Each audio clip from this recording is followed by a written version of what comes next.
thinking all day about whether or not I'm gonna talk a lot more about one particular situation, and I've been thinking, like, I've really been trying to make sure that I am not just talking to let my thoughts out so that I can feel better, you know. I do have time constraints though, you know. I mean, I have to be back, like, in the shelter by 7 o'clock, or I will lose my bed there. So however it is that I end up saying all this stuff is just kind of how it's going to be. Plus, it's just too stressful. Like, everything that I'm really dealing with is just too stressful. I guess I'm not sure if the conglomerate really understands how very, very, very, very stressful my life really truly is, like, all the time. Like, it's stress that's so unrelenting and so awful, and I do feel so horrible about everything that I feel horrible about. That, like, it's at the point where nothing in particular has to happen in addition to all of the stress that's always happening all the time for me to just, like, have these times when I just feel like, wow, I just want to sit down and never get back up. I don't care. I frequently feel suicidal throughout the day. Like, I'd be perfectly happy just dying. That'd be fine. I have nothing to live for.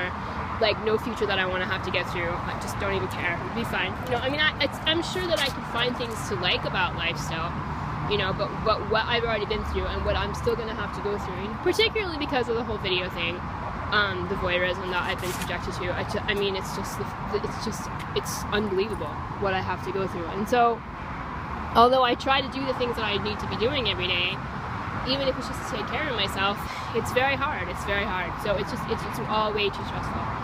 Plus other types of life things, you know, that I didn't get to do, or that always went wrong, or whatever it is, and opportunities that I don't have now. You know, I mean, I just have never really, very rarely have I been in a situation where I was really meeting people that I could like consider, like, developing kind of, like, certain types of long-term relationships with. And then when I did, you know, I mean, my parents had a very painful marriage. From my perspective, they did. You know, they really fought a lot. You know, they had a kind of a very sharp way of talking. They weren't always like that. Sometimes they were, you know, just kind of normal and affectionate and that kind of thing. But really pretty much every day they were fighting about something. And that's really, I think it's just kind of something I didn't really address. You know, and I think that's one of the things that is really terrible about what's happened over the past couple of decades in terms of people just getting diagnosed and put on drugs all the time, is that I think a lot of people don't really look at the underlying issues of what was causing, you know, things that were causing problems in the first place. And so really the message you get, especially if you're the kid in a family who gets, you know, seeks help or gets help or whatever it is, what they call help, is that the message you really get, even though they're not going to say so in so many words, is it's not them, it's you. So not only do you get a diagnosis on top of whatever the issues already were, you don't really spend a lot of time actually figuring out what the specific issues were. I mean, I don't know that I ever had a counselor sit there and say, okay, well, you know, what specifically, well, like, what do your parents sound like when they talk to each other? What things, you know, do they say? How do they talk to you? How do you feel around them? Like, I mean, just kind of really questions to try to find out what the environment was like. I talked about my parents a lot, but I don't think I really knew how to articulate the very specific things that it would have been good for me to work on, both to have those things, you know, try to figure out strategies to deal with my parents when I was still in contact with them, and also to try to make sure that I didn't duplicate the same kinds of things in my own life. And so I think, you know, just kind of witnessing, it's not a question of blame. I mean, that whole topic of, like, I grew up, you know, this way, and so I'm always going to be this way. I don't tend to like that kind of thing particularly. But I think it's more a question of, like, the way that I tend to deal with relationships is just either just kind of like a kind of paralysis, or like acting like my parents. You know, lots of screaming, lots of yelling, lots of that kind of thing, lots of just staying around where I'm not happy and they're not happy. You know, I mean, just not really knowing, like, not, for some people, I think it's much easier. Like, for some people, relationships are easy and academics are really hard, you know, but my parents were very clear that they wanted me to be good at academics, and they actually knew how to help me be good at that. And so for me, that really all feels very natural, and it doesn't really, yeah, there's definitely things that I prefer to do better, but it's not it's not like I have to figure it out again, like over and over and over and over, and like really have no idea and have like all these failures in my past. I mean, I think there are people who do feel that way about school, and it's too bad, because it's not like they're stupid. They just don't have the same skills, right? There's other things, you know, that my parents were good at, that I also got from them, that don't intimidate me, or that are not screwed up. Like, I mean, I think there's things you can learn to just kind of automatically screw them up, you know? So, and I try to work on it, I do. But it's hard, it's really hard, you know. My parents had some boundary issues too, and so I think I got some of those from them. I don't think they ever, I don't think they ever really stalked anybody, except kind of like, sorry, excuse me, they stalked me a little bit sometimes. They just would, it's not stalking, I don't know. They were a little bit more, they were kind of more like, they could be kind of controlling. So that was really not so much fun. So, but you know, I mean, but it's not, I guess I wasn't so much thinking I was going to do a preamble to all this by talking about my parents. You know, at least, I think it's more a question of like, I know what I don't want my life to be like. But as far as like building an idea of what I do want my life to be like, that's a little bit harder, you know. So I'm just kind of reading about it. But then, of course, in the immediate term, right, like things that are happening like right this instant, that can be kind of difficult for me to know what to do about. So anyway, there's all of that.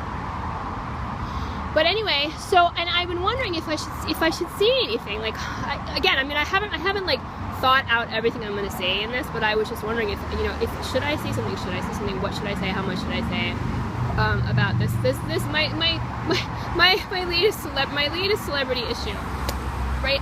You know, and I feel like what should I talk about? You know, what should I say? I think part of the reason that I feel like maybe I should say something is that things so easily things get confused. They get confused so easily. They get confused so quickly. Things happen on the internet so quickly, and there's a lot of pressure. That it's not just pressure on me; it's pressure on those people also. It's like all sorts of like factors that are involved, right? But I feel like I am not able to make a decision about whether or not I want to have a social life that involves famous people, a real social life that really actually involves famous people. I just can't make that decision.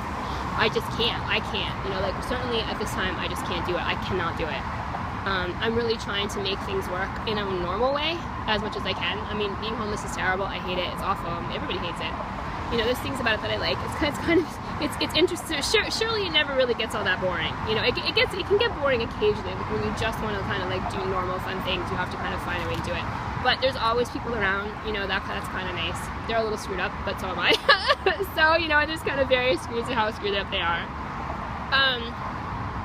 And also, I think maybe one of the main things I wanted to say as far as, you know, this Robert Pattinson FKA twigs thing is concerned, really, truly, I did not mean for things to get to where they did. I was not expecting it. I was not trying to make it happen.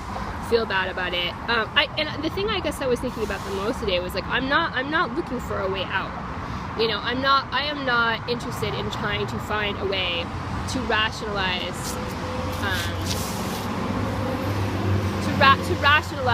somehow being the cause of them breaking up, if that's what they're going to do. I'm not interested in trying to, like, I don't even know how I would describe this, like trying to like find something that she did, or something that she said, or something he did, or something he said, or something that happened last week, or something that might happen in the future, like any of those things to try to like justify stealing him. I'm not interested in that. There's plenty of people out there, really, honestly, you know, I mean, it's very hard for me to live the way I live. I've said this before, and it's not even just the question of like just getting through the day. I mean, there's just, you know, I can't, there's all kinds of reasons that I'm not meeting people in a normal way. You know, the shelter for one thing.